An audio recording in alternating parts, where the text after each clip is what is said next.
So Gloria, so you're a parent already. So what would you do different as she grows, or what are you doing different now? I think it's important to remember that obviously our circumstances are different to the way our parents were. Like when my parents came here in the late 80s, they didn't really know any other Kenyans, they were quite isolated. Hold on, I just heard you say 80s. 80s? Yeah, late 80s, yeah. Yeah, Sorry, them many years. So they were quite isolated, they didn't know any people. Obviously the focus was on education and work. I think, like even now my mum comments, because I do a lot more with my daughter, like we'll go out, days out and things. My mum comments that she wishes she'd have done those kind of things with us. But I think making sure that she knows that it's okay to cry. It's okay to be angry. It's just about how we deal with those things. I think those are the important things. I'm not saying my parents totally neglected those things, but I think I'd like to put that at the forefront a lot more. Education is important because it does open a lot of doors, but it's not the be all and end all. I mean, if she wants to go, if she wants to do whatever she wants to do at university, I'll support her. And I just wanted to know that I'm her #1 fan in whatever she does, and I'll support her through it all. And yeah, she can come to me with anything, just not babies. That's what I was gonna say, because like going back to like our own parents, I think that there was that my mom and I are really like, we're best friends now. Now that I'm at this age, we're best friends. But there was a point where she was definitely the parent. There was no friendship. I clearly knew that there was. So how do you kind of, because that's a difficult balance to get, because where you have to like find a way that she still sees you as a parent, but she can still come to you and feel open to speak to you. I struggle with that right now because I still feel like I'm down with the kids. So even though I'm 27, I still feel like I'm 16. So sometimes she'll be doing something cheeky and then I'm like, oh my gosh, I am the responsible adult. So I need to tell her about herself. So it's hard, especially with our, like, we're all young. And you know, even if we have kids in the next 5 years, we're still going to be young parents. So sometimes I'm like, I have to set boundaries. So there's we do have a good relationship, so she does know when my face changes, she knows that, okay, I shouldn't have done that. And you know, we do time out, which is also like a foreign idea to my parents. Like, I say, you don't beat her, like you put her in, and she sits there, and I'm like, yeah, and she listens. And like they look so mortified about that concept, but that's one thing I really, really don't want to be physical with her, the way our parents were. That's one thing I'd definitely change. And do you tell her, like, because the other thing that also that happened in my household is after you get beats, there was no discussion as to why, like, I think that dialogue of saying, actually, do you know why this happened? You know, you know, let's talk about it, kind of thing. It was just basically you get beats. And the only way their way of saying sorry is, oh, what do you want to eat? Definitely. That's the only way. So like, if you knew that, if you wanted to know that they were feeling a bit sorry, if they say to you, oh, mommy, come and eat. Come and eat. Do you want some cake? And if you say no, that's still a problem. That's an issue. You've got an attitude now. Wow. So do you kind of like, so when you put her like on a naughty corner or something, do you kind of have that dialogue with her in terms of, actually, do you know what's going on? And she kind of tells you how she's feeling. I mean, the problem is we sort of don't give kids enough praise for how clever they really are. So she knows what she does. She knows very well. So I'll put in the 2 minutes because she's only 2, and we'll come out and I say, okay, Amaya, why are you sitting there? And she was like, Amaya, not listening. And I'm like, okay, you know, and then we'll talk a bit about why not listening is not good. And then so sometimes she'll be sitting in the 2 minutes, she'll be like, Mommy, I want to talk. Am I ready to talk? So she knows when she's finished her minute, she'll come out and we'll have a talk. So once she's told me what she's did, I give her a cuddle and I say I love you and we forget about it. Oh, that's good. That's good. We'll have the same conversation about 100 times, but you just have to be consistent with it and hope one day that she doesn't do what you told her not to do. But there's kids, they have short memories. You know, Definitely. I think our parents expected us to grow up. We don't have the same responsibilities they did. No. My mother was the eldest of 10. Yeah, so she had to grow up a lot quicker, whereas with me, it was just me and my brother, and we were twins. So Yeah, exactly. I didn't have to cook for anyone. I didn't have to do anything of that. So Didn't have to milk the cow. mate, yeah, like allowing Fetch kids, the water. Yeah, no. yeah, allowing kids to have that time to be kids, Yeah. and understanding that their children, they're gonna mess up, they're gonna do cheeky things, but they're kids. We forgive, we forget, and we move on. Yeah. Sure. But I think that's just important that this time where you're planning and thinking about children, as you said, get your own emotional intelligence right, because you can't be bringing up a child and dealing with Learning. issues. Yeah. So if you can unlearn those things, and for me as well, like we were talking about counselling earlier, Yeah. and I remember when I started counselling, I was a bit embarrassed about it to tell people that I go for counselling, but looking back, it's the best thing that ever happened to me. Trust me. And I wish a lot more black people would just attend. Even if you feel like there's nothing wrong with you, Yeah. just to have Thank go. you. someone to, it doesn't mean there's always Oh something my wrong with you. god, for a checkup.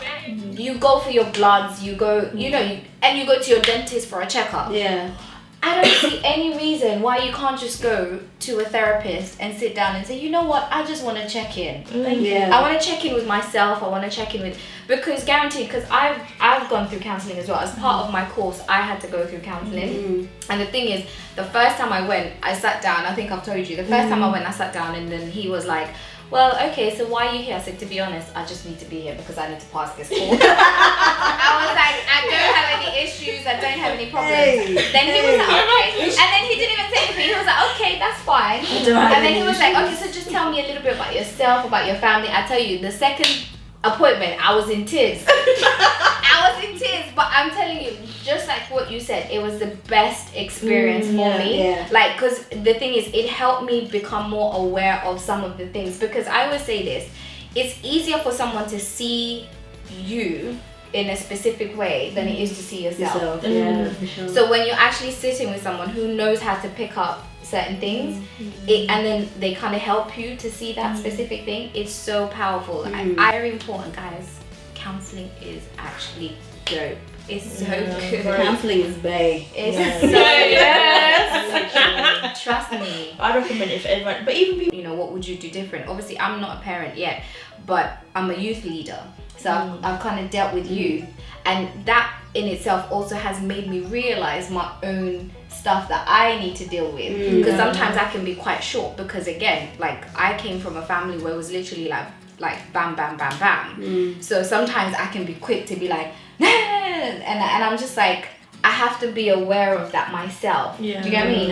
And Check myself. So sometimes I'm like, when I realize I've done it, I'm like, I actually say sorry, and I'm like, you know what, I'm really sorry that I've done da da da. And I kind of speak to them, and I'm like, okay, this is why I was disappointed. This is da da da. But I kind of like, now I'm better than I was before, because before I would just like jump onto something. And I think the other thing that I do different is I also want to teach my kids about mental health. For I sure. read, because I feel like this is something that in schools as well they should be teaching in terms of how to take care of yourself emotionally and psychologically. That's one thing that I'd also want to like teach my children, in terms of when you're feeling something, come and say something. And I think going back to like African households, in terms of like whatever is going on, it needs to stay in the family. Oh, Don't for shame sure. the family. Do you get what I mean? Yeah. And Yeah. it's like if you were struggling with something, you can't go say something to anyone, because it's like, or you can't even say that you're seeking help, because it's like, oh, are they crazy? Yeah. Are they possessed? Is there witchcraft and this Demons. and that? Like, is there Yeah. demons? Especially because obviously depression and anxieties, those are kind of they're not psychosis. But if you have someone in your family that has psychosis, they need help. Yeah. They need help, because if you don't get help, it gets worse. And that's why we find that black people are sectioned, because they're at a point of a crisis, because families didn't want to speak up, because obviously they'll be judged within their community. So I would want to be able to teach my child that you are, to be themselves, and not really to care about so much about what other people around them think. That if you feel that there's something that's not right with you, seek help, and it's okay to seek help. I've never really known myself, because I don't want to repeat patterns with my kids. I don't want to end up reacting the same way, doing the same things, when so evidently in my life, they've affected me. Mm-hmm. So number one, just being so self-aware that the physical abuse also does not come in, because that's what it is. I mean, as much as we laugh and joke as black people, oh, I got beat. Some of it was not beat. It I was gonna actually say abuse. some That's of what I'm it. saying. It's borderline. If it was in this country, Right. definitely social services would have been. Right. Exactly. It's borderline physical abuse. And And that goes back to what you were saying. I think me and you were having this discussion in terms of it's become normalized. It's so You know, like yeah, exactly. So if you can just become, I think key is be self-aware. definitely. Know yourself, even I'm not a parent, but I think that would obviously enable you to be just present with your child, to know exactly what's going on, allow their emotions to come out, allow them to be who they are, because they're just another human being. They're just growing and they're trying to figure it out. So if you stunt their growth emotionally, it becomes a whole nother Oh, definitely. situation. Definitely. That's why we've got a lot of adults that can't reason as adults. No. Because they're still stuck Yeah. back. They're still reasoning as kids. Yeah. I usually say that broken children become broken adults. Yeah. And if you don't deal, or if you don't help or seek help for the child in you, even as a grown woman, your child, that child in you is governing you Yeah. as an adult. Yeah. So if you are broken inside, you have to first tend to that broken Yeah, child that's to deal with that broken child. Otherwise, that broken child is always going to show up. So it's very important to kind of know those areas where perhaps you need to do something about or seek help for. Yeah. But yeah, guys, so that's a discussion for today in terms of black parenting and mental health. And like we've heard, there are some aspects that can affect children into adulthood and how to deal with psychological, emotional problems. But then at the same time, there are some good aspects about African parenting. So it's not totally, African parenting that's a result to mental health. So join us in the conversations with some comments down below if we've missed anything, if you guys want to share your own experiences, if you guys want us to have a discussion about something that we haven't covered, please comment down below. And I just want to say thank you Thank you, ladies. to Gloria. You're welcome. And Lorna. Thank you. I'm pretty sure this is probably not the last time we're going to see you No, guys. we've got to have them back. We've got to have them back at some point. But yeah, thanks guys for watching. Until next time. Bye. Bye.